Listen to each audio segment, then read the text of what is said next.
Buenos días, hermanos, les saludo con la paz del Señor y también saludamos a nuestros amigos que nos escuchan por el internet y por este medio de comunicación.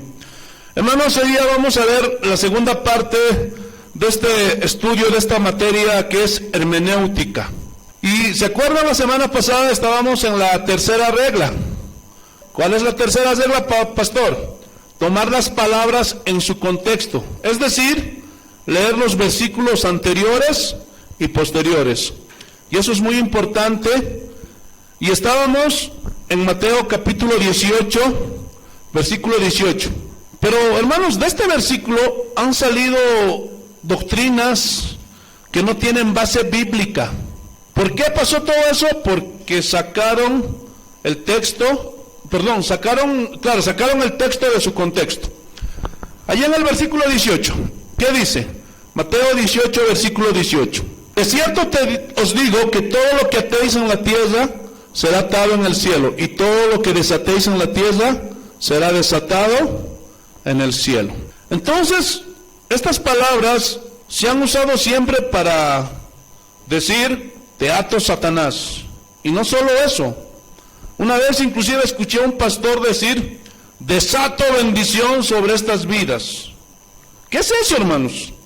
Parecemos seguidores de los brujos. Impresionante. Nada que ver. Versículo 19. Otra vez os digo que si dos de vosotros se pusieran de acuerdo en la tierra acerca de cualquier cosa que pidieren, les será hecho por mi Padre que está en los cielos. Y de aquí se ha hecho otra doctrina, que si te pones de acuerdo con tu hermano, Dios te va a contestar. Porque si tú oras solo, no pasa nada. Entonces, no hay base bíblica para afirmar eso. Pero lo vamos a ver a la luz del contexto. Y algunos de ustedes se van a sorprender. ¿Por qué? Porque se les va a caer sus doctrinas, lo que ustedes pensaban que decía esos textos. Hermanos, tenemos que estar abiertos a la Biblia, a la enseñanza de la Biblia. Y ustedes mismos, al ver el contexto, lo van a entender. Versículo 20. Porque donde estén dos o tres congregados en mi nombre, allí estoy yo, en medio de ellos. Y este también es otro versículo que se toma para cuando en la iglesia están pocos, o están uno o dos, entonces el pastor saca de su manga y dice, ay, somos poquitos pero benditos. Porque el Señor dijo, donde están dos o tres congregados en mi nombre, ahí estoy yo. Pero, ¿se referirá a eso Jesús cuando dijo estas palabras? Y eso es lo que hoy vamos a ver. Vamos a estudiar el contexto según esta tercera regla de interpretación, para ver y analizar y poder aplicar la palabra como es. Escuchen esto. Escúchenme bien, hermanos, estén atentos. Dios no va a apoyar algo que Él nunca dijo, que nosotros lo malinterpretamos y lo torcimos. No, Dios no va a respaldar eso. Hermanos, Dios no está obligado a apoyar nada que Él no dijo. Por eso, cuando algunas personas oran, han oído y dicen, yo te ato, carnaval. Y según ellos lo han atado. Pero ¿cómo está el carnaval? Algo pasó y se multiplicó. Y ya no solo es la entrada del carnaval en Oruro, sino en toda Bolivia. Entonces, ¿qué falló? Vamos a ver el contexto. En Mateo capítulo 18, vamos a ver todo el capítulo. Yo lo voy a resumir obviamente porque si no, no nos va a alcanzar el tiempo. Hermano, del versículo 1 al 5, vean ustedes para que se den cuenta. Todo el capítulo 18, del versículo 1 al 5, aquí está hablando de hacerse como un niño. Y el que no se hace como un niño, dice la Biblia, no puede entrar al reino de los cielos. Ese es el contexto. Después, refiriéndose también a los niños, es una metáfora de una persona adulta, pero con su actitud de niño, humilde y sencillo.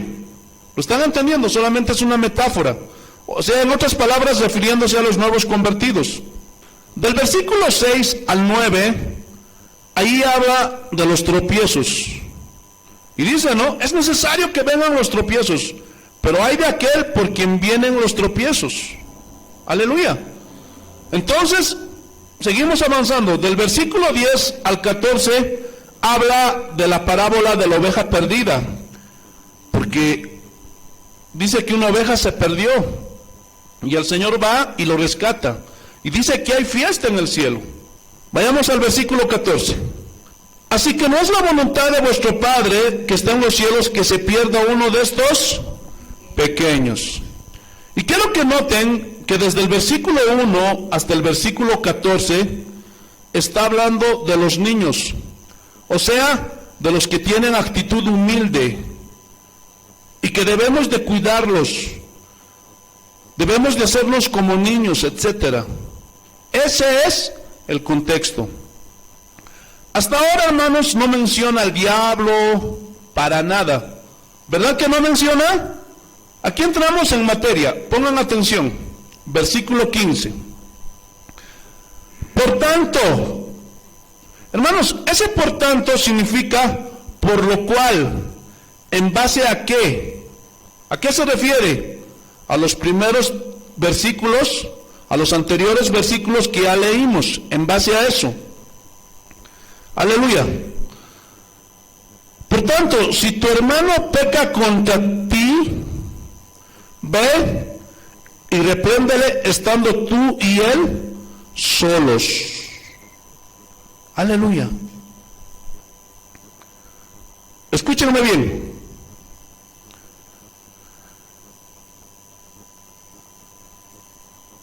Estamos entendiendo que este versículo 15 nos está diciendo cuál es el primer paso que tenemos que hacer cuando alguien nos ofende o tenemos un problema con algún hermano dentro de la iglesia. Hermano, no tienes que ir primeramente con el pastor. Ese no es el primer paso.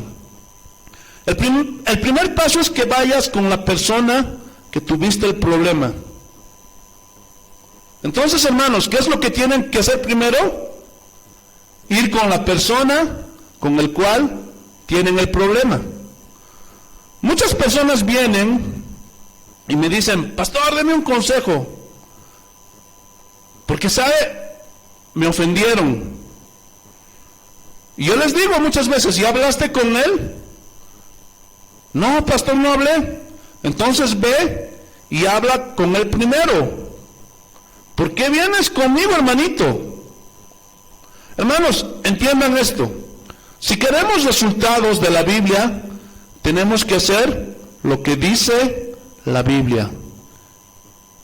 Tienen que aprender eso, hermanos. Entonces, gloria a Dios, si quieres que sea efectiva la palabra de Dios en tu vida, tienes que hacer lo que dijo Jesús. Continuamos. Aleluya. Si te oyere, has ganado a tu hermano. O sea, ya hubo reconciliación. Versículo 16.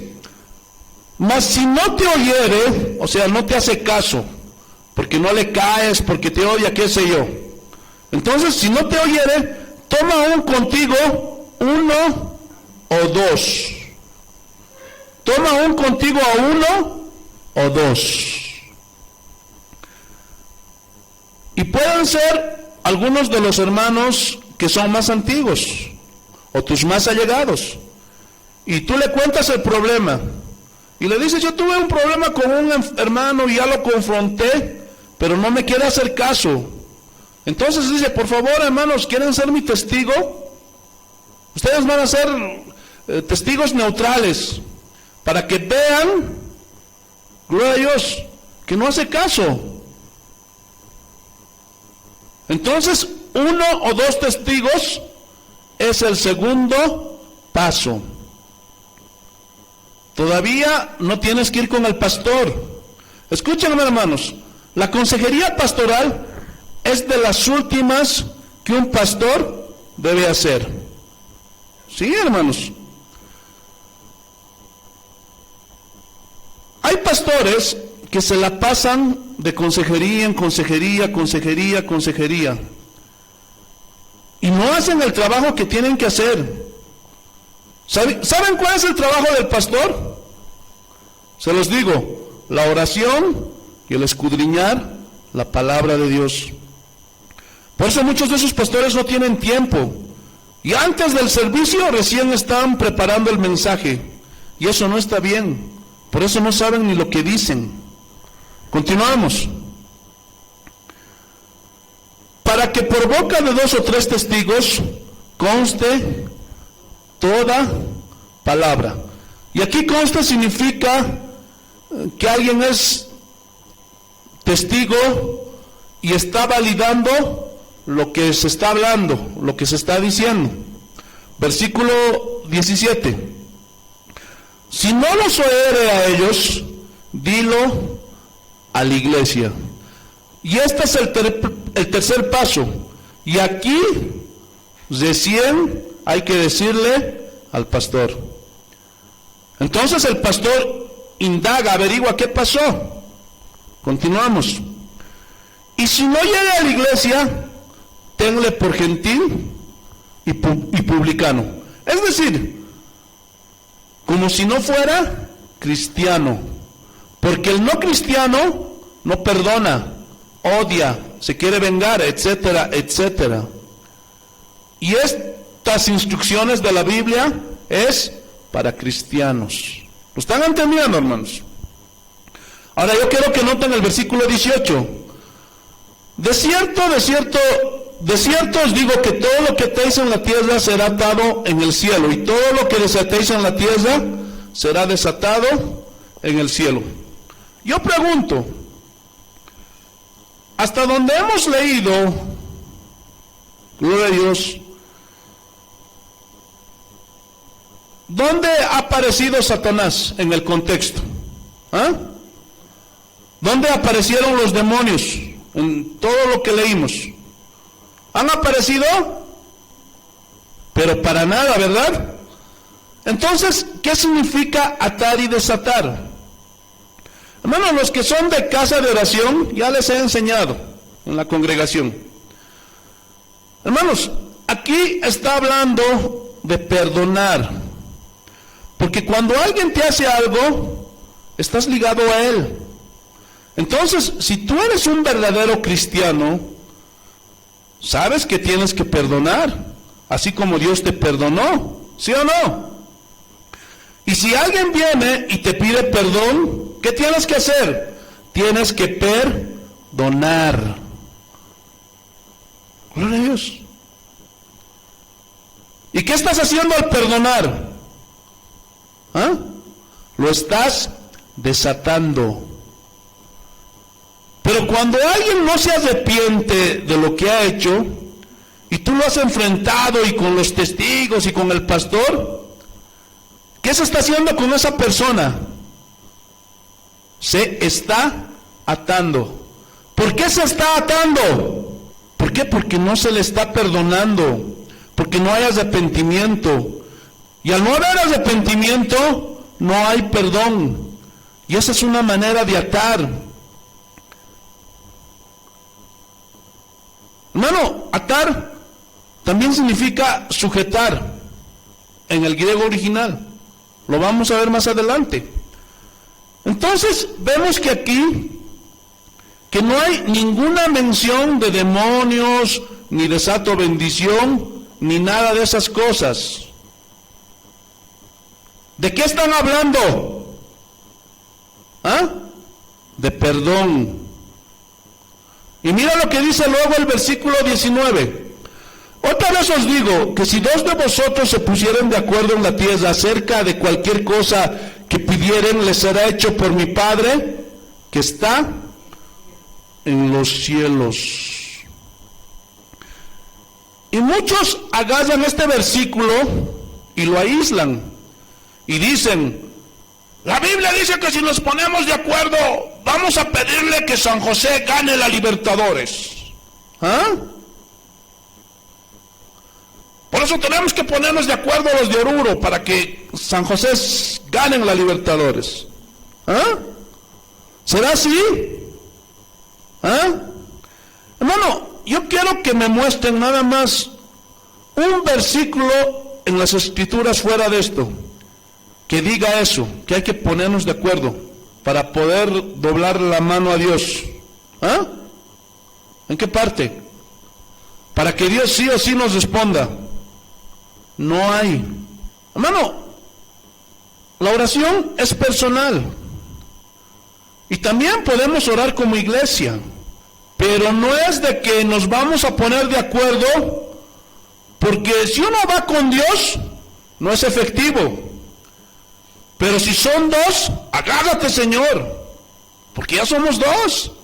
Y si somos tres, no te puedes negar, Señor. Y le torcemos el brazo al Señor para que nos conteste la oración. No, hermanos, Jesús dijo: tú cuando ores, entra a tu aposento solo. Pero también está la oración congregacional, la oración comunitaria, que es cuando nos reunimos. Pero nunca se ve en ninguna reunión de la iglesia primitiva, ni en la Biblia, nada de estas cosas que hoy hacen los cristianos. Nada. Oye, hermanito, quiero decirte que me gusta esta muchacha. Y le dice al otro hermanito, a su amigo: oye, vamos a ponernos de acuerdo y a orar para que esa muchacha también me ame a mí, porque nos estamos poniendo de acuerdo los dos. El asunto es este: no les funciona, y los que enseñaron esto, hermanos, se la sacan bien fácil y te dicen: no, es que no tuviste fe. Pero dice la Biblia que a todos se nos ha dado una medida de fe.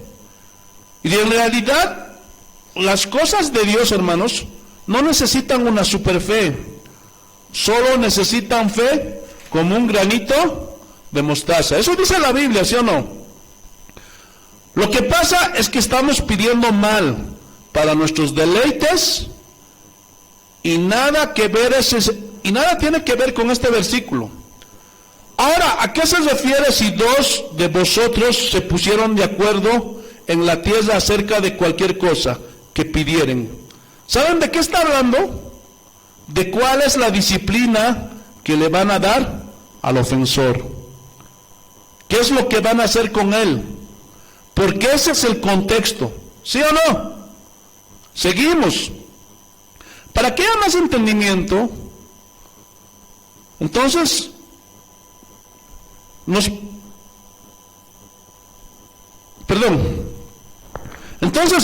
seguimos avanzando. Nos ponemos de acuerdo acerca de aquella persona de la que pecó, para ponerla o ponerlo en disciplina. Y la disciplina que aplica el pastor la respalda el Señor, porque para eso estamos. Para eso están los padres en el hogar, ¿sí o no? Para hacer disciplina.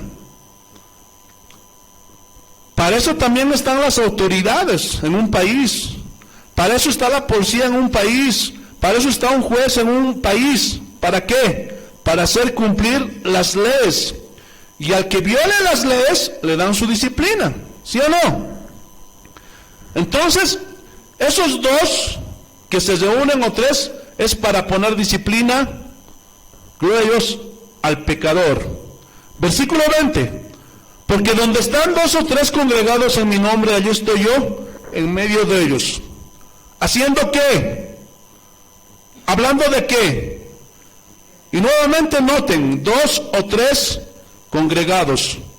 ¿Cuántos tenían que ser los testigos? Dos o tres. Entonces, ¿qué están haciendo esos dos o tres ahí? ¿Alabando a Dios? No, hermanos. Ahí no están hablando de reunión de adoración, ni de reunión evangelística. Y estos versículos siempre los sacan en ese tipo de reuniones. Entonces, por el contexto podemos deducir que están reunidos para disciplinar al infractor. Y lo toman por gentil y publicano. y lo expulsan de la iglesia. El pastor y los 2 testigos. Entonces, se congregan 2 o 3 en el nombre del Señor, y ahí está el Señor, avalando ¿qué? La autoridad que nos dio para gobernar la iglesia. Y si alguno todavía tiene duda de esto, todos los discípulos entendieron esto, lo que Jesús les estaba diciendo, pero muchos cristianos de hoy no saben. Ellos no conocen las Escrituras. Y agarran estos versículos y los sacan del contexto, los tuercen. Y cuando escuchan este tipo de enseñanzas, dicen, no es cierto. Ahí lo dice. Sí, ahí lo dice. Pero aíslan el texto y no miran el contexto para entender correctamente. Versículo 21. Entonces se le acercó Pedro y le dijo, ¿cuántos demonios ataré? ¿Así le dijo? ¿O se acercó al Señor y le dijo, ¿cómo debo desatar bendición? ¿Ah? ¿Así le dijo? Entonces, ¿qué le dijo? Señor, ¿cuántas veces perdonaré a mi hermano que peque contra mí? ¿Ah? Escuchen. Si quisiera decir este versículo lo que muchos han querido entender, entonces Jesús no sabe transmitir un mensaje, ¿sí o no? ¿Por qué? Porque les habla de atar al diablo, de desatar bendición, y júntense y alábenme, pero que no sean menos de 2 o 3, porque así va a ser más efectivo, y toda una confusión. Y todos ahí, ¿qué nos estás diciendo, Señor? Pero Dios es un Dios de orden. ¿Están entendiendo? Entonces Pedro entendió, y aunque Pedro era un cabeza dura, pero en esta ocasión entendió perfectamente que Jesús estaba hablando del perdón. Porque si no fuera así, ¿por qué le dijo a Jesús, cuántas veces perdonaré a mi hermano que peca contra mí? Entonces Jesús le hubiera dicho, no estás entendiendo. Estoy hablando de que ates al diablo. ¿Sí o no? Gloria a Dios. Versículo 22. Jesús le dijo, no digo hasta 7, sino aún hasta 70 veces 7. Es decir, no hay límites para el perdón. Y ese es el nivel que el Señor quiere que lleguemos, que aprendamos a perdonar cualquier cosa, hermanos. ¿Lo están entendiendo o no? Porque no hay peor cristiano que el amargado, porque se ofende porque le dijeron no sé qué, porque un hermano le hizo no sé qué. Se enojan por todo y dicen, no, yo ya no voy a ir a la iglesia. Uy, hermanos, eso no es cristiano. Corazón de chocolate, un poquito de calor y ya se derritió todo.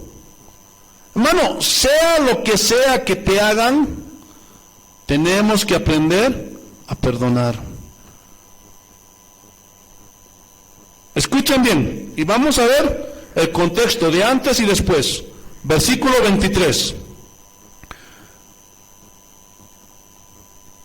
¿Y de qué está hablando este versículo 23 hasta el 35? No lo vamos a leer todo, hermanos, porque ya se los he dicho, pero tú en tu casa puedes leerlo con calma. Si no fuera el tema del perdón, entonces ¿por qué Jesús vuelve a poner una parábola ahí de los 2 deudores? ¿Lo están entendiendo o no? ¿Cuántos conocen la parábola de los 2 deudores? Y dice que había un hombre, yo lo voy a resumir, hermanos, por falta de tiempo, que debía 10,000 denarios al rey. Y dice que mandó a llamar el rey a ese hombre que debía 10,000 denarios. Y le dice, págame.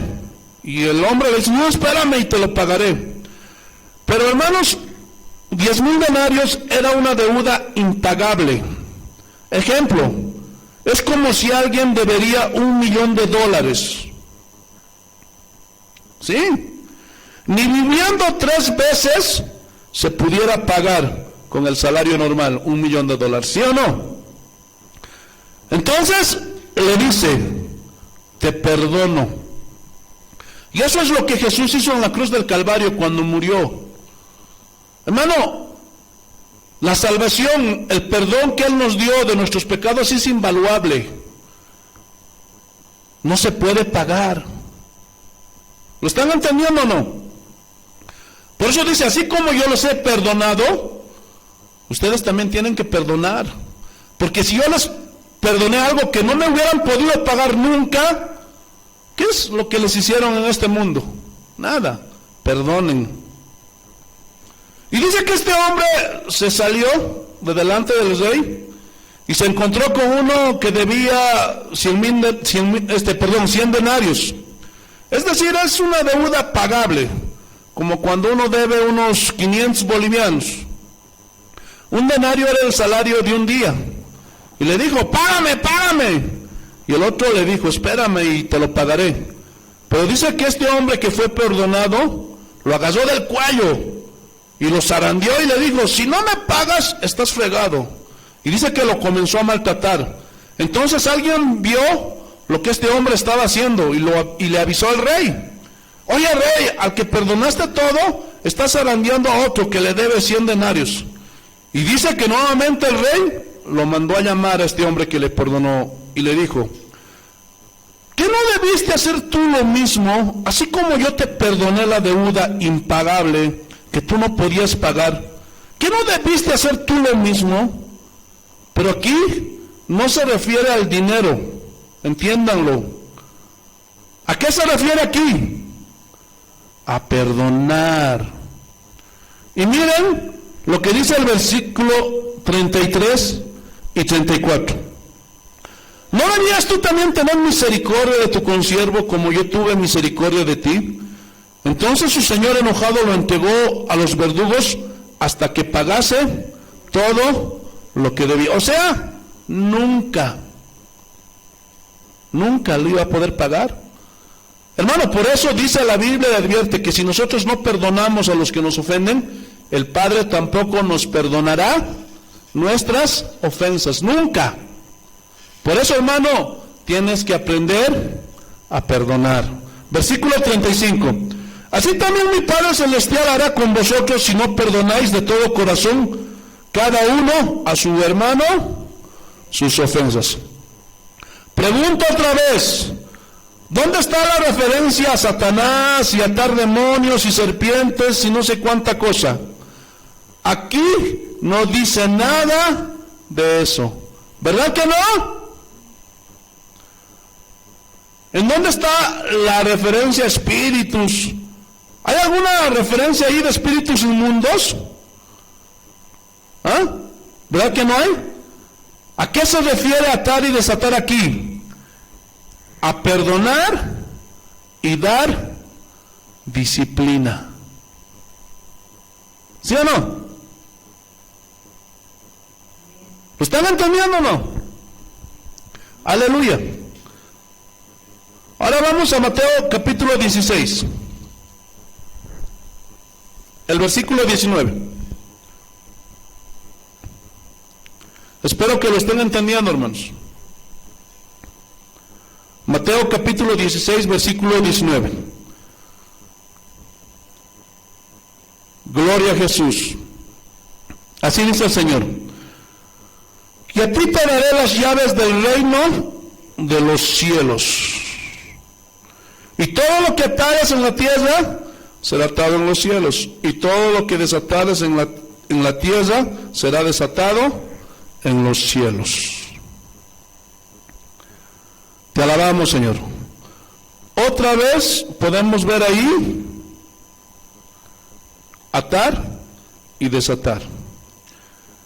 Pero vamos a ir según la tercera regla, según el contexto. Vamos a leer lo que está antes, lo que está alrededor, y vamos a aclarar lo que Jesús quiso decir. Tanto aquí como en Mateo 18, atar viene del griego deo y significa sujetar. También significa ligar, significa apresar, o sea, ponerle un límite. Y la disciplina pone límite, ¿no es cierto? Y desatar viene del griego luo, que significa aflojar, significa soltar las cadenas. Entonces nosotros vamos a ver el contexto del capítulo 16, de donde han sacado este texto arbitrariamente, gloria a Dios, para su conveniencia, para decir algo que no dice la Biblia. Y vamos a hacer igual que hicimos hace un momento. No lo voy a leer todo porque el tiempo no nos va a alcanzar. El capítulo 16, todo el capítulo 16, del versículo 1 al 4, la gente le dice a Jesús que les dio una señal del cielo. Y ya les había dado un montón de señales. Y Jesús les dice, ustedes son unos hipócritas, ustedes saben distinguir el cielo. Oye, tiene arreboles, o sea, el cielo está rojo, va a ser buen tiempo. Bien saben distinguir el tiempo, pero no saben distinguir, gloria a Dios, aleluya, las profecías. Entonces les dice, esta generación mala y adúltera demanda señal, pero señal no le será dada sino la señal del profeta Jonás. Y dejándolo se fue. ¿Quiénes fueron los que aparecieron aquí? Los fariseos. Del versículo 15 hasta el versículo 12, gloria a Dios, aleluya, está todo eso. Pero quiero detenerme en el versículo 5. Mira lo que dice. Llegando sus discípulos al otro lado, se habían olvidado de traer pan. Y Jesús les dijo, mirad, guardaos de la levadura de los fariseos y de los saduceos. Estos hombres eran los más acérrimos enemigos de Jesús. Pero hoy día sigue siendo lo mismo. Los peores enemigos de Dios, hermano, no están ahí afuera. No son ni los borrachos, ni las prostitutas, ni los delincuentes, no. ¿Saben dónde están los peores enemigos de Dios? Dentro de la iglesia. Dentro de esas personas que tuercen la palabra de Dios. Dentro de los incrédulos que dudan de la palabra de Dios y enseñan cosas para sacar provecho para ellos mismos. Esos son los peores, hermanos, y están dentro de la iglesia. Estamos infiltrados, hermanos, por eso tengan cuidado. Versículo 7. Ellos pensaban dentro de sí, diciendo, esto dice porque no trajimos pan. Gloria a Dios. Pero ustedes saben, hermanos, que la levadura en la Biblia es sinónimo de pecado, o sea, de enseñanzas torcidas, doctrinas torcidas.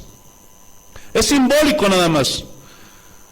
Y si se expande un poquito de levadura, contamina todo. ¿Sí o no? Se contamina toda la masa, dijo Pablo. Versículo del 8 al 12, ¿qué dice? Y entendiéndolo Jesús les dijo, ¿por qué pensáis dentro de vosotros, hombres de poca fe, que no tenéis pan? ¿No entendéis aún ni os acordáis de los 5 panes entre los 5,000 hombres y cuántas cestas recogisteis? Ni de los 7 panes entre 4,000 y cuántas canastas recogisteis? ¿Cómo es que no entendéis que no fue por el pan que os dije que os guardéis de la levadura de los fariseos y de los saduceos? Entonces entendieron que no había dicho que se guardasen de la levadura del pan, sino de la doctrina, o sea, de las enseñanzas de los fariseos y de los saduceos. ¿Por qué? ¿Por qué tenían que guardarse? Porque eran doctrinas torcidas, adulteradas, contaminadas. Y debo decirles, hermanos, que así está hoy el cristianismo. ¿Sí o no?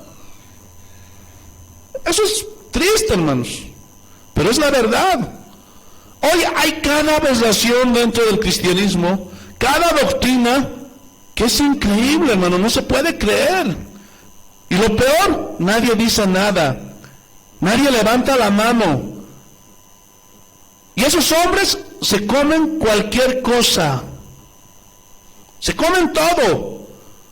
¿Por qué? Porque el hombre que les está predicando tiene un título pretencioso. Y le creen.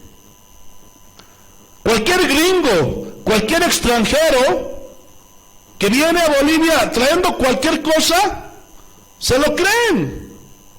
Bueno, no todos son así. Hay verdaderos también pastores, verdaderos maestros de la palabra.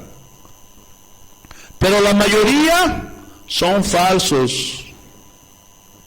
Y cuando uno conoce la Biblia, comienza a decir, ¿de dónde salió este?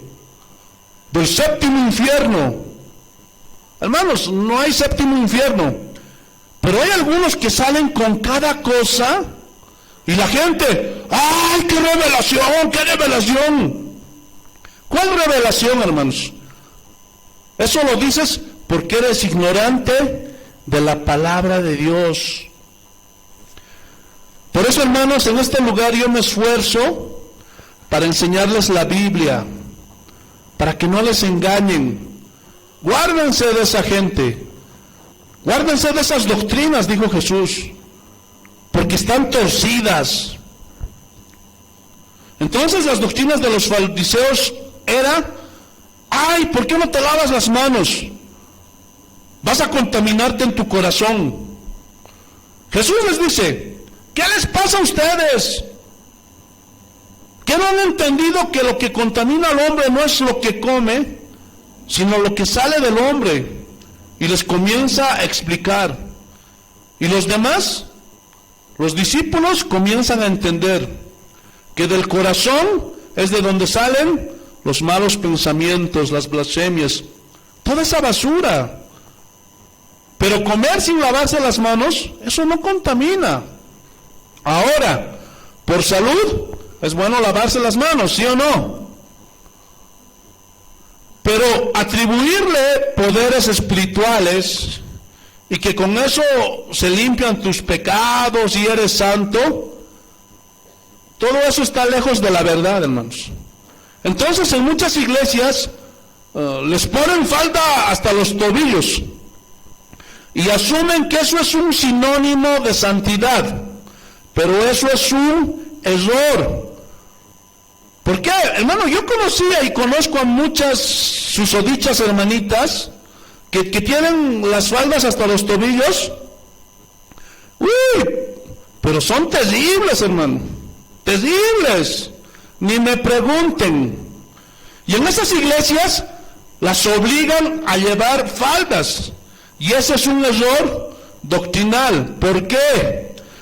Porque a nadie se le puede obligar a cambiar, y mucho menos a pensar que por usar faldas vas a ser salva. Hermanitas, ese es un error. ¿Cómo es entonces, pastor? Primero, ¿por qué nosotros somos salvos? ¿Ah? Por Jesús, no por usar faldas, ni por ninguna obra humana que hagamos, ni por guardar el sábado va a ser salvo. Entonces, tú dirás, pastor, ¿entonces no debemos usar faldas? No, no. Lo que estoy diciéndote aquí, no sé si se acuerdan de la enseñanza de gracia versus obras. ¿Se acuerdan o no? Para ser salvos, hermanos,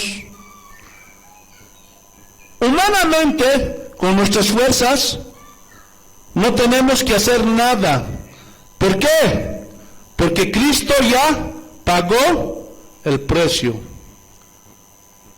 Pero las obras son el resultado de la verdadera conversión del cristiano. Son las consecuencias de haber nacido de nuevo. ¿Lo están entendiendo? No a la fuerza. Cuando uno ha nacido de nuevo, lo va a reflejar. en su vida, no solamente en el interior, sino en el exterior. Pero eso tiene que ser algo voluntario. Entonces, cuando yo veo a una chica, sin que yo le diga que se viste regatadamente, usa faldas, se viste con la vestimenta de mujer, no porque yo le haya obligado, sino porque esa muchacha, hermano, se convirtió de verdad y por consecuencia está aprendiendo a vestirse como la Biblia manda. Entonces, gloria a Dios, aleluya, puedo decir que esa muchacha es una verdadera cristiana. Pero si yo hablo, le obligo, le digo, hermano, esa no es una conversión genuina. Y peor si le digo, si tú te pones falda vas a ser salva, hermano, no. Esa ya es una blasfemia, porque recuérdalo, nosotros somos salvos por Jesucristo. Porque lo de adentro, hermanos, el verdadero arrepentimiento se va a reflejar afuera. Hermanos, la Biblia dice que las mujeres se han de vestir modestamente, no con peinados ostentosos, ni vestidos lujosos. Porque hay algunas hermanas que aunque se pongan faldas, parecen prostitutas. Yo conocí a varias, hermano. Y se ponen esos zapatos brillosos, esos zapatos, ¿cómo llaman? Suecos, ¿verdad? Esos suecos, hermano. Lo que usan las prostitutas en los prostíbulos. Y se ponen esas faldas y glorias bien apretadas, bien ceñidas al cuerpo. Llena de lentejuelas, con peinados ostentosos, e inclusive muchas que tienen ese título antibíblico de pastoras, se hacen llamar pastoras fashion. Hermano, están copiando lo que hacen en el mundo, hermanos. Aleluya. Y nada que ver con las escrituras. Pero las verdaderas hermanas, las verdaderas cristianas, se visten como corresponden a una cristiana. ¿Cómo se viste una mujer que trabaja en un cabaret? ¿Ah? Como le corresponde, ¿verdad que sí? ¿Cómo se viste una prostituta? Como le corresponde. Dios, ¿se imaginan a una prostituta con un vestido hasta los tobillos, todo recatada, sin enseñar nada? Pues no, porque no es como le corresponde a la prostituta. Entonces, ¿cómo le corresponde a la cristiana, a la hermana, vestirse? ¿Ah? Como es digno de una cristiana. Entonces no anden enseñando lo que no deben, hermanas. Entonces ese es el contexto de lo que estamos leyendo. Versículo 13. Continuamos y aquí vamos a entrar en materia. Viniendo Jesús a la región de Cesarea de Filipo, preguntó a sus discípulos diciendo: ¿Quién dicen los hombres que es el Hijo del Hombre? ¿Por qué les preguntó esto? Porque había una confusión doctrinal en el tiempo de Jesús. Que si esto, que si el otro. Es como hoy. Hay una confusión de enseñanzas, de doctrinas, de filosofías. Entonces estaban confundidos. Gloria a Dios, aleluya. Versículo 14. Ellos dijeron, unos dicen que eres Juan el Bautista, otros Elías, y otros Jeremías, o alguno de los profetas. Entonces, esa gente de ese tiempo estábamos todos perdidos. Versículo 15. Él les dijo, ¿y vosotros quién decís que soy yo? Es decir, lo que Jesús estaba queriendo decir a sus discípulos: a mí lo que me importa es lo que mis discípulos piensan de mí. ¿Quién decís que soy yo? Versículo 16. Respondiendo Simón Pedro dijo: tú eres el Cristo, el Hijo del Dios viviente. Pero quiero que noten que esta pregunta le hizo a todos sus discípulos. Pero Pedro, como siempre el más osado, fue el que contestó. Pero pudo haber contestado Juan o Bernabé o cualquiera. porque ya todos tenían la revelación del Hijo de Dios. Pero Pedro se adelantó y contestó. Versículo 17. Entonces le respondió Jesús: bienaventurado eres, Simón, hijo de Jonás, porque no te lo reveló carne ni sangre. Aquí carne y sangre, ya saben, se refiere a las personas. Aleluya. Sino mi Padre que está en los cielos. Y yo también te digo que tú eres Pedro, y sobre esta roca edificaré mi iglesia, y las puertas del Hades no prevalecerán contra ella. Y a ti te daré las llaves del reino de los cielos, y todo lo que atares en la tierra será atado en los cielos, y todo lo que desatares en la tierra será desatado en los cielos. Entonces mandó a sus discípulos que nadie dijese que él era Jesús, el Cristo. Entonces, hermanos, estamos leyendo el contexto. ¿Quién dicen los hombres que soy yo? Y aquí surge uno de los errores doctrinales más terribles de la historia del cristianismo, de que Jesús edificó sobre Pedro la iglesia. Pero esto está bien fácil de rebatirlo, hermanos. Y aquí necesitamos herramientas. ¿Se acuerdan que les dije que necesitamos herramientas? Que vamos a necesitar diccionarios. Luego les voy a decir cómo vamos a hacer todo eso. Vamos a ir parte por parte. Ahí en el versículo 18. Y yo también te digo que tú eres Pedro. Y aquí la palabra original es Petros, del griego, que significa piedra pequeña, o piedrecilla o piedrita, o también significa piedra sacada de la roca. Es decir, yo lo voy a parafrasear: yo también te digo que eres una piedrita. ¿Lo estás entendiendo? Versículo 18, la segunda parte. Y sobre esta roca edificaré mi iglesia. Y aquí esta roca aparece la palabra griega Petra, que significa roca, es decir, roca grande. Entonces, esa piedrita, esa piedrecilla, es sacada de la roca. Y sobre esta Petra no dijo Petros.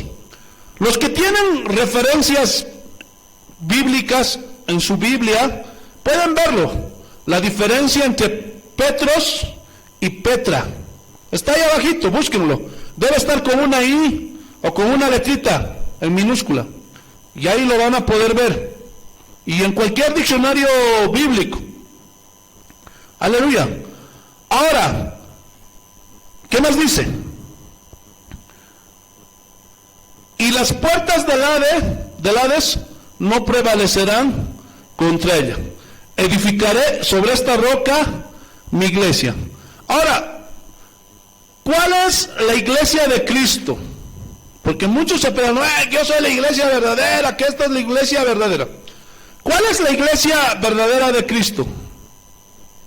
Escúchenme bien. La iglesia verdadera de Cristo es todos aquellos que se han arrepentido de sus pecados y confiesan a Jesús como su Señor y Salvador y obedecen su palabra. Y no solo son oidores, sino hacedores de su palabra, independientemente del lugar donde estén. Esa es la iglesia de Cristo. Porque la iglesia de Cristo, hermanos, por favor, para los que no saben, no es una organización, ni una denominación, no.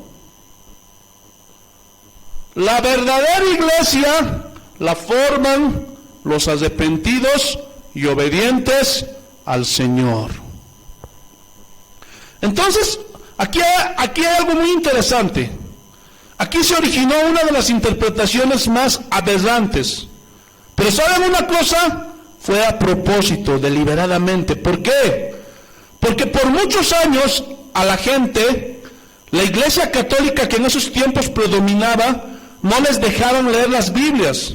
Entonces, en el momento que ellos leyeron, que fue lo que le pasó a Martín Lutero y a muchos que empezaron a leer la Biblia, dijeron, ¿qué pasó aquí?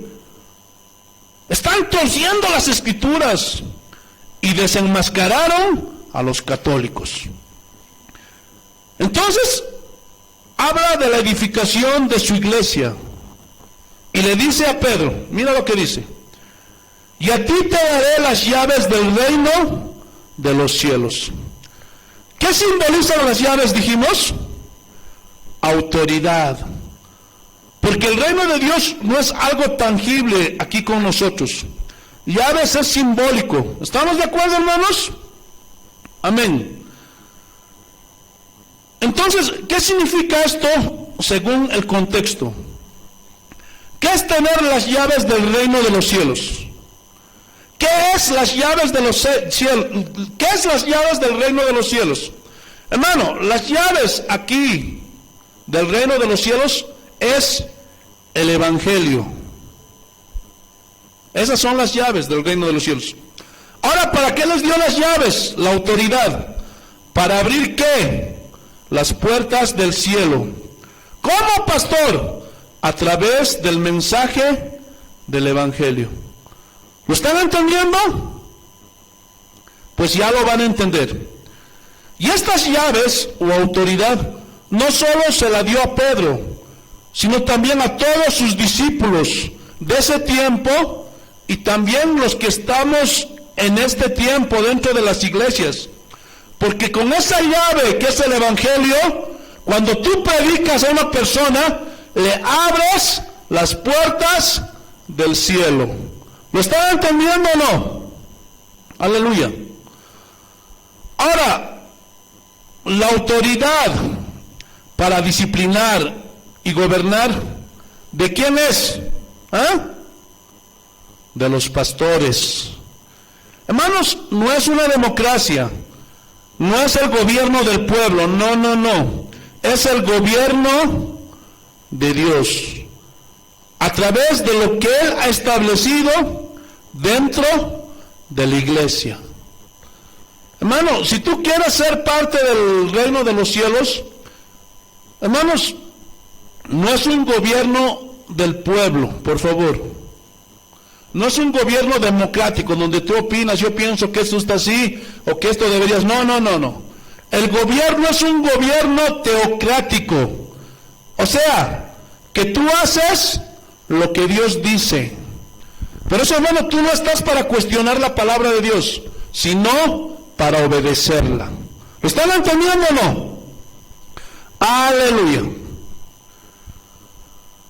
Entonces, la autoridad, el gobierno de Dios es a través de los que Él ha establecido dentro de la iglesia, en este caso los pastores, los líderes, diáconos, etcétera, etcétera. Otra regla que vamos a ver más adelante son los pasajes paralelos o la enseñanza general de la Biblia respecto a ese tema, y es disciplinar. Y aquí está hablando de disciplina y de gobierno. Eso es atar y desatar en este contexto. Vayámonos a Hechos capítulo 5, versículo 5, hermanos. Te alabamos, Señor.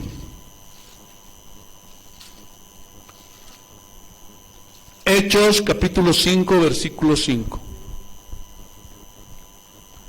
Así dice el Señor. Al oír Ananías estas palabras, cayó y expiró, y vino un gran temor sobre todos los que lo oyeron. ¿Qué pasó aquí? Pedro tiene la autoridad de confrontar a un hombre mentiroso e hipócrita, Ananías. Ese es el contexto del pasaje. Dice que este Ananías vendió una heredad que era suya. Pero ya cuando tenía el dinero, dijeron, conjunto con su esposa, oye, no, es mucho, $100,000. ¿Cómo vamos a dar $100,000? Solo daremos la mitad. Y se puso de acuerdo con su esposa. Y luego van con Pedro y le dicen, aquí está el dinero de la heredad. En este precio la vendimos. Dice que en ese momento los dones del Espíritu Santo operan en Pedro y les dice, ¿en esto vendiste la heredad? Y dice que Ananías dijo, sí, en esto. En ese momento Pedro le dijo, ¿por qué mientes al Espíritu Santo? Ahora, ¿qué era importante? ¿Por qué le estaba diciendo esto Pedro? ¿Por los $50,000 que faltaba? Ahora, hermanos, no habla la Biblia de $100,000. Estoy alegorizando, por favor, porque hay cada hermanito, el pastor ha dicho que eran $100,000. No. Estoy alegorizando así como alegorizaba Cristo y poetizaba en algunas partes. Así lo estoy haciendo yo. Gloria a Dios, $50,000. Ahora, ¿por qué le reclamó Pedro? ¿Por los $50,000 que faltaban? ¿O por la mentira al Espíritu Santo? ¿Ah? Obviamente que por la mentira al Espíritu Santo. Ahora, ¿qué estaba haciendo Pedro aquí? Ató toda codicia, hipocresía, apariencia, todo. ¿Cómo? Disciplinando a Ananías. Y aquí el juicio de Dios fue terrible. Por eso, hermanos, rueguen al Señor que sea paciente con nosotros. Porque hay algunos que juegan con el Señor. Tengan cuidado de eso, hermanos. Otro ejemplo, 1 Corintios, capítulo 5. Vayamos a 1 Corintios, capítulo 5, hermanos. Aquí hubo un hombre que tomó a su madrastra para tener relaciones sexuales. Fue su amante, o sea, se metió con la madrastra, la esposa de su papá. Y Pablo le dice, ahí en 1 Corintios capítulo 5, versículo 5, miren lo que dice el Señor. El tal sea entregado a Satanás para destrucción de la carne, a fin de que el espíritu sea salvo en el día del Señor Jesús. Entonces este hombre fue entregado a Satanás. ¿Por qué? Porque su pecado fue terrible. Y dice Pablo, entrégalo a Satanás. ¿Para qué? Para que destruyera su cuerpo. ¿Cómo? Por medio de una enfermedad, para que así se salve su espíritu. ¿Cómo se llama esto, hermanos? Autoridad ejercida en la disciplina por un líder, por un pastor, en este caso por un apóstol. Entonces, como atar es sujetar, le ponen un límite a los cristianos. Por eso, hermano, cuando alguien decide venir a la iglesia, decide entregar su vida a Jesucristo, ya no puede hacer lo que quiere, ya no puede hacer lo que se le da su gana dentro de la iglesia, hermanos. Por eso muchos no quieren venir a la iglesia, porque ya no van a hacer lo que se les da su gana, a menos que se vayan de la iglesia y hagan lo que les da su gana. Escuchen, en la iglesia de Dios hay disciplina, y esa se tiene que ejercer. Y atar y desatar aquí, llaves del reino.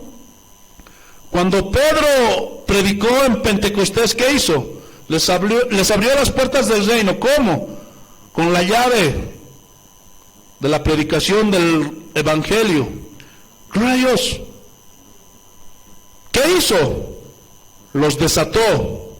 ¿Están entendiendo? Porque ellos estaban atados por el mundo y por el pecado. Pero cuando Él les predicó con la llave del evangelio, los desató. Segunda de Corintios, capítulo 12.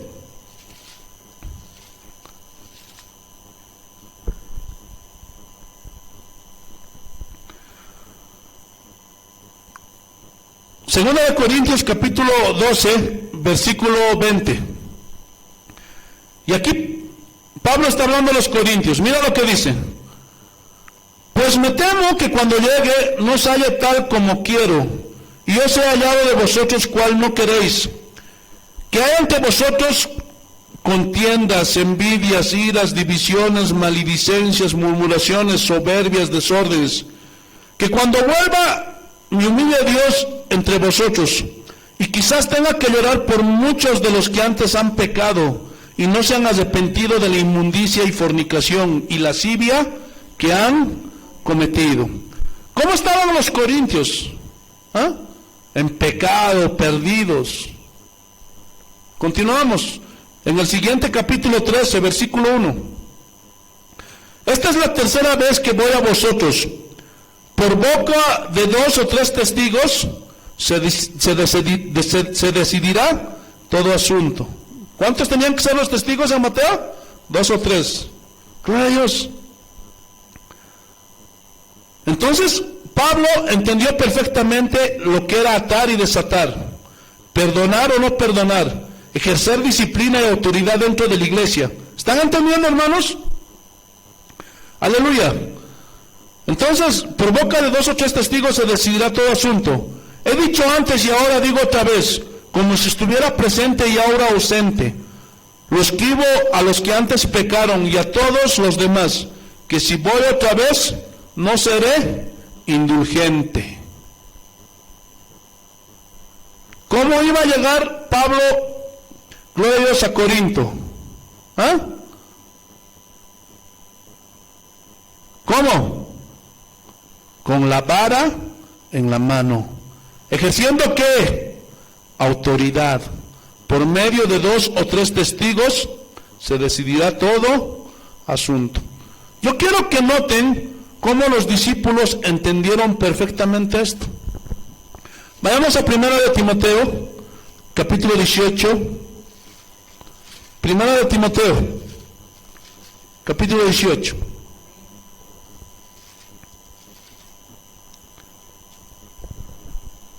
Mira lo que dice. Y este es un encargo para el joven pastor. 1 de Timoteo, capítulo 1, versículo 18 al 20. Así dice el Señor.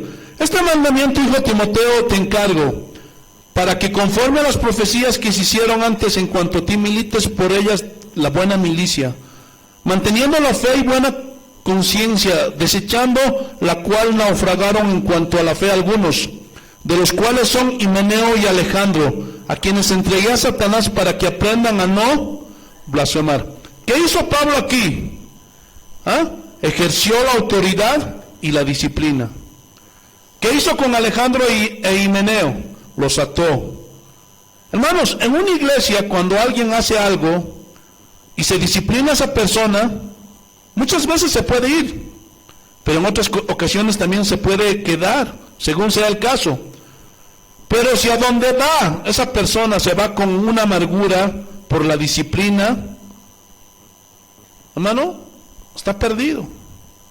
Ahora, toda disciplina tiene que tener base, así como lo vimos en 1 de Corintios. Aleluya, como lo vimos ahorita mismo con Alejandro e Himeneo. O sea, no era algo que Pablo inventó, tiene que haber base, no puede ser simplemente por murmuraciones o por dichos. Entonces, si alguien se va con amargura, refunfuñando, ¿acaso ustedes no pecan? ¿Qué se creen? Todos son iguales. Se va con amargura. Miren cómo funciona el asunto espiritualmente. En el momento que hay una disciplina, esa persona queda atada. Y en 2 de Corintios habla de cómo ese hombre se arrepintió. Rayos. Y Pablo les dice, perdónenle ya, que se está consumiendo de tanta tristeza. Y ustedes no le dejan volver a la iglesia. Él se arrepintió, recíbanlo. Déjenlo entrar otra vez. Desátenlo. Para que no sea consumido de demasiada tristeza. Para que Satanás no gane ventaja sobre vosotros. Pues no ignoramos sus maquinaciones. Cuando Jesús dijo, las puertas del Hades no prevalecerán contra la iglesia, ni nos imaginamos lo que quiso decir Jesús. Entonces la iglesia se puede mantener viva y triunfante si nosotros hacemos lo que está en las Escrituras. Pero aquí hay un problema. Muchos pastores no se atreven a disciplinar por temor. Otros porque dicen, se me va a ir el que diezma más fuerte. Y como es el que diezma más fuerte, dejan que haga lo que quiera. Por eso y eso es algo común dentro de las iglesias hoy día. Los que tienen dinero, los que aportan más, hacen lo que les da su gana, porque tienen recursos, porque tienen dinero, y no les dicen nada. Y se hacen los pastores de la vista gorda. Entonces un poco de levadura leuda toda la masa y contamina la iglesia, y no ejercen la autoridad. Entonces el Señor viene sobre los líderes de la iglesia, porque cuando se ejerce la autoridad y la persona se amarga y no acepta la reprensión, no acepta la llamada de atención, no acepta la disciplina y se amarga, Dios va sobre esa persona. Pero ¿saben cómo va Dios sobre esa persona? En que Él permite que Satanás los zarandee como a trigo. El tal sea entregado a Satanás. Es decir, Dios le dice a Satanás, tú puedes hacer lo que quieras con él. Uy, hermanos, y eso es algo terrible, hermanos. Que Dios nos guarde, que tenga misericordia y paciencia con nosotros. Ahora, para ejercer la disciplina, hermanos, se requiere madurez. ¿Por qué? Porque también hay abuso, pues, de autoridad. Vamos a ver otro texto. Vayámonos a Tito, capítulo 3, versículo 10. Tito, capítulo 3, versículo 10. Al hombre que cause divisiones. Ahora, ¿cómo se puede causar divisiones? Con comentarios en contra del pastor. Y ahí meten la división. Después de una y otra amonestación, es decir, se le llama la atención a un hermano, porque está pecando. Si no hace caso, llevamos 2 o 3, como ya lo vimos en Mateo 18. Y si no hace caso, ¿qué dice? Gloria a Dios, deséchalo. Es decir, ahora, ¿qué significa deséchalo? ¿Significa que esa persona ya no tiene remedio? No. Significa disciplínalo. Es decir, ¿qué haces tú con una manzana que está podrida? ¿Ah? La apartas, la sacas de la caja, ¿sí o no? O sea, en otras palabras, apártalo. ¿De dónde? De la iglesia. Hay que sacarlo a esa manzana podrida de dentro de la iglesia. Versículo 11. Sabiendo que el tal se ha pervertido. Es decir, hay pruebas. Este hombre se perdió. Y peca. Y está condenado por su propio juicio. Pero aquí condenado no significa condenación del infierno o perdición eterna. Aquí son las consecuencias de su propio pecado. Entonces, hermano, cuando un hombre peca, ya es cristiano, se arrepintió, pero peca, sigue haciendo lo malo, entonces le van a venir consecuencias, gloria a Dios, por sus pecados. Y ya estudiamos también acerca de eso bastante. Entonces es condenado por su propio juicio. Es decir, que al ser disciplinado, hermanos, él sabe por qué le están disciplinando, pero se hace al loco, no lo quiere reconocer. Pero también hay otros casos en que sí lo reconocen. Aleluya. Sí, pastor, yo hice esto, yo dije, pido perdón al Señor. Pero siempre tiene que ser con otros testigos, para que vean. Aleluya. Pero a veces, inclusive hay testigos y lo siguen negando. No. Entonces, ¿a qué se refiere atar y desatar? ¿Ah? A disciplinar y ejercer gobierno. ¿Se acuerdan de Hechos 15? Y ahí se llevó el primer concilio de la iglesia. Se hizo en Jerusalén. Ahora, pastor, ¿qué es un concilio? donde se juntan todos los líderes. En esta ocasión estaban los apóstoles y ancianos, y los que tenían investidura pastoral de liderazgo. Y aquí el asunto era si los gentiles eran recibidos en la iglesia o no, porque los discípulos pensaban que solo era para los judíos. Entonces Pedro llega y les cuenta cómo los gentiles reciben la palabra de Dios y hasta son llenos del Espíritu Santo. Y empezaron a debatir, no, solo es para los judíos. Y otro, no, estás equivocado. Y empezaron a sacar textos del Antiguo Testamento. Y el Espíritu Santo guiándolos, ellos llegan a la conclusión que la salvación también es para los gentiles, que pueden venir a la iglesia. Pero la pregunta es, ¿qué están haciendo aquí los apóstoles? ¿Qué están haciendo aquí los líderes? Gobernando la iglesia, estableciendo límites. Vamos, Hechos capítulo 15, versículo 6. Te alabamos, Señor. Hechos capítulo 15, versículo 6. Así dice el Señor. Y se reunieron los apóstoles y los ancianos para conocer de este asunto, de los gentiles. Saltemos al versículo 24, hermanos. Por cuanto hemos oído que algunos que han salido de nosotros, a los cuales no dimos orden, os han inquietado con palabras perturbando vuestras almas, mandando circuncidaros y guardar la ley. Salieron de nosotros, pero no les dimos orden. Hermanos, eso es muy común en las iglesias. Sí, gente que se mete, claro, dentro de las iglesias y empiezan a decir cómo se debe hacer las cosas dentro de la iglesia. Y algunos hasta pidiendo dinero.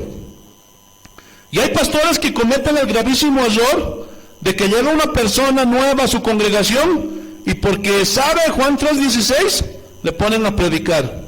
Predíquenos, hermano, predíquenos.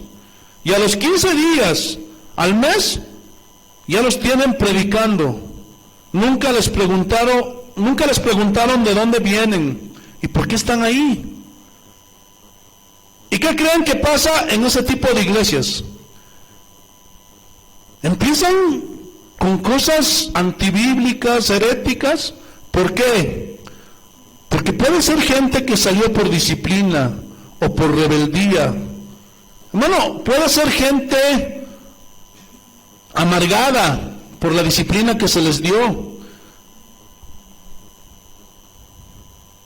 ¿Claros? Y comienzan con astucia a hacer sus cosas dentro de la iglesia. Había un hombre aquí que quiso engañar, transar, estafar a medio mundo. Lo sacamos de la congregación y me enteré que se metió a otra iglesia. Ese tipo de gente es muy astuta y sabe cómo, gloria a Dios, aleluya, entrar. Y si el pastor no está vigilante, los deslumbran, los apantallan. Hermanos, no se dejen deslumbrar. Van y se presentan, tengo el ministerio del evangelismo, y los deslumbran. Y el pastor dice, sí, puede ser una persona útil para la obra, y lo ponen a predicar. Gloria a Dios, no ha pasado ni un mes, ni 2 meses, ya está predicando dentro de la iglesia. Y toda la iglesia un caos. ¿Todo por qué? Porque nadie les dio mandamiento, nadie les permitió, pero ellos se meten dentro de la iglesia. Hermano, si algún día Dios les pone en liderazgo, esto que están aprendiendo les va a servir. Gloria a Dios. ¿Se imaginan un hogar sin disciplina? ¿O una fábrica donde no hay disciplina, no hay reglas? ¿Ah? ¿Se imaginan cómo sería todo un caos? ¿Se imaginan sin disciplina en los colegios, en las universidades, en las calles? Un caos sería todo. Hermano, así también hay reglas y disciplina en la iglesia del Señor. Ahí en 1 de Timoteo capítulo 3, versículo 15, mira lo que dice el Señor. Primera de Timoteo capítulo 3, versículo 15. Y aquí está hablando Pablo a Timoteo. Para que si tardo, sepas cómo debes de conducirte en la casa de Dios, que es la iglesia del Dios viviente, columna y baluarte de la verdad. Entonces esto les va a servir para conducirse fielmente dentro de la iglesia, hermanos. Finalmente, vayamos a 1 Corintios capítulo 7. Estamos viendo cómo los discípulos entendieron lo que era atar y desatar, que era ejercer autoridad y disciplina. 1 Corintios capítulo 7, versículo 17. Mira lo que dice el Señor. Aleluya. Ya estamos acabando, hermanos. Pero cada uno, como el Señor le repartió y como Dios llamó a cada uno, así haga esto. Ordeno en todas las iglesias. Esto ordeno en todas las iglesias. ¿A qué se refiere en todos? En todas las iglesias que Pablo estableció, en todas las iglesias que Pablo estaba ministrando, porque Pablo dijo en otra parte que él no podía meterse en otra obra donde él no tuviera nada que ver. Entonces no nos podemos ir a meter en otras iglesias que no nos pertenecen. Gloria a Dios, que no son nuestras. ¿Lo están entendiendo o no? Puedes aconsejar, pero no puedes ir a intrometerte, hermanos. Amén. 1 Corintios capítulo 11. Miren cómo Pablo está ejerciendo autoridad, está poniendo límites. 1 Corintios capítulo 11, versículo 34. Así dice el Señor: si alguno tuviera hambre, come en su casa, para que no os reunáis para juicio. Las demás cosas las pondré en orden cuando yo fuere. Aquí está hablando de la Santa Cena, cómo debía hacerse la Santa Cena y cómo debían venir los hermanos. Aleluya. Entonces, aquí podemos ver claramente cómo Pablo está poniendo en orden la iglesia. También se acuerdan cuando Jesús dijo: si fueran a una ciudad y te abren la puerta, qué bueno, te han recibido. Pero donde no te reciban, sacude aún el polvo de tus pies y vete a otra ciudad, porque esos no son dignos. ¿Saben cómo queda esa gente que no recibe a Dios el Evangelio? Atada. ¿Qué estoy haciendo yo en estos momentos?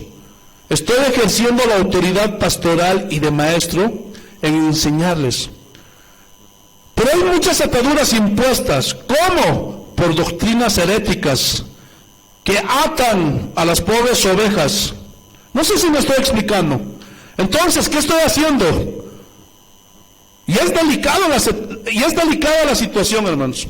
Porque cuando hombres amadores de sí mismos se paran en un púlpito y empiezan a manipular a la gente, y la gente, si no sabe, hermanos, los hacen pedazos. ¿Por qué? Porque no conocen que la autoridad que Dios ha dado a los pastores no es para destrucción, ni para aprovecharse de la investidura, sino para edificación. Hermanos, hoy día hay un abuso de autoridad que es común en la iglesia de Cristo. Y somos los pastores que ejercemos mal la autoridad y nos enseñoreamos de la gente. Y tienen que saber que yo mando, y les dan duro a las pobres ovejas, hermanos. Entonces yo quiero hacer una mención en Mateo capítulo 16, versículo 18, ya para terminar. Volvamos a Mateo capítulo 16, versículo 18. Mira lo que dice. En la segunda parte,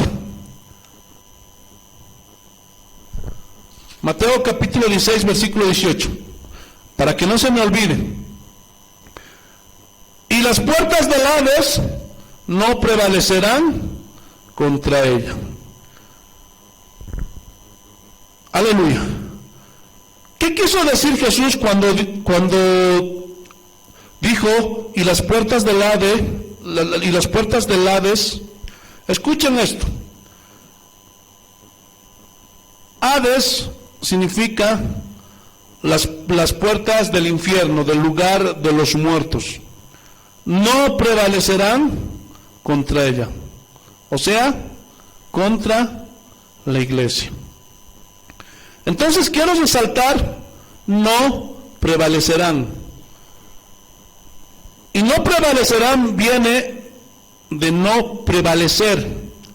Y significa no aventajará jamás a la iglesia. Aleluya. Y su sinónimo es no predominará. O sea, nunca va a ser superior a la iglesia. Entonces, hermanos, jamás de los jamases, hermano, la muerte, el Hades, el infierno, va a aventajar a la iglesia. Jamás va a estar por encima de la iglesia. Hermano, la iglesia es mayor. Por eso, hermanos, no tienen que temer a la muerte. No tienen que temer a morirse. Gloria a Dios. Porque ustedes son la iglesia. Y Jesús mismo lo dijo en Apocalipsis capítulo 1, versículo 18. Miren lo que dice el Señor. Apocalipsis capítulo 1, versículo 18. Y el que vivo y estuvo muerto, mas he aquí que vivo por los siglos de los siglos. Amén. Y tengo las llaves de la muerte y del Hades. Hermano, si Jesús es tu Señor, hermanos, no tienes por qué tener miedo al Hades, al infierno, al lugar de los muertos. Porque la muerte no nos va a detener a nosotros. Hermano, cuando se toque la trompeta, nosotros vamos a resucitar, nos vamos a levantar y nos vamos a ir con el Señor. Jesús venció la muerte. Eso quiere decir que no andes amedrentado de la muerte con morirte, porque somos de Cristo. Gloria a Dios. Y como dijo Jesús, el que cree en mí, aunque esté muerto, vivirá. Termino con esto, conclusión. ¿Cuál es el contexto de Mateo 16? Ejercer autoridad y disciplina. ¿Cuál es el contexto de Mateo 18? Perdonar al hermano. Eso es lo que significa atar y desatar aquí. Gloria a Dios. Aquí, hermanos, terminamos. Pero les voy a dejar con una inquietud. ¿Se acuerdan cuando en una ocasión Jesús estaba echando demonios?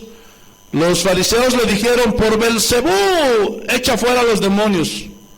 Y Jesús dijo, ¿cómo alguno puede entrar en la casa del hombre fuerte si no lo ata primero? Vamos a ver la próxima semana qué es el hombre fuerte.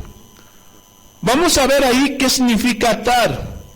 Pero eso es para el próximo domingo. Somos Casa de Oración en Oruro, Bolivia. Síguenos en Facebook como Casa de Oración y suscríbete al canal y dale like y nos ayudarás muchísimo para seguir adelante con la obra de Dios. Estamos ubicados en la zona norte de Oruro. A continuación te dejo la dirección y que Dios te bendiga. Somos